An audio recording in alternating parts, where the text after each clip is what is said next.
তো আজকের এই সেশনটা কেমন লাগতেছে? ফার্দি ভাই একটা অ্যানাউন্সমেন্ট দিল, সেটা আপনাদের কেমন লাগতেছে?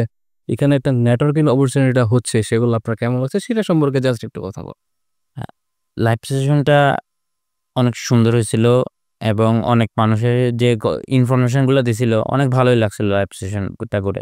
এবং লাইভ সেশনটা ভালো লাগার কারণে ওইটা থেকে অনুপ্রাণিত হয়ে এখানে আসা আর এখানে আসার পর যে নেটওয়ার্কিংটা সৃষ্টি হয়েছে, এটা দেখেও অনেক ভালো লাগতেছে যে এত মানুষের সাথে বিভিন্ন দেশের বিভিন্ন জায়গা থেকে অনেক মানুষ আসছে। আসার পর ইয়া অনেক পরিচিত হওয়ার পর ভালো লাগছে এবং তাদের থেকে অনেক ইনফরমেশন পাওয়া গেছে। পাশাপাশি ভাইয়া এখানে দাঁড়ায় অনেক ইনফরমেশন দিছে, এগুলা থেকেও আমি অনেক উপকৃত হলাম। কারণ একটা বিজনেস করতে বললে করা হয় না, এটা থেকে যে শুরু ইয়া স্টার্টিং একটা পার্ট বাই পার্ট আসতে হয়। হ্যাঁ, ওইটাও ভাইয়া যেভাবে বুঝালো একদম অনেক সুন্দর করে বুঝেছে। জিনিসটা অনেক অনেক সুন্দর করে বুঝেছে, একদম নিজের মতো করে বুঝাই দিছে উনি।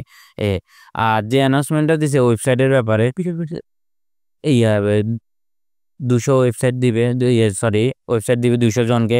এটা অনেক অনেক একটা ভালো একটা উদ্যোগ নিছিল। যেহেতু আমরা বিজনেস ১ম স্টার্টিং এ এত টাকা পয়সা আমরা কষ্ট করতে দিতে পারবো না। যেহেতু একটা প্রোডাক্ট স্টক করতে হবে, পাশাপাশি অ্যাড রান একটা ডলার কস্টে একটা আছে। তার পাশাপাশি ওয়েবসাইট যেহেতু ফ্রিতে পেয়ে যাচ্ছি, এখান থেকে আমাদের অনেক টাকা সেভ হচ্ছে। ওই হিসাব করলে সবকিছু মিলে অনেক ভালো একটা উদ্যোগ নিছে।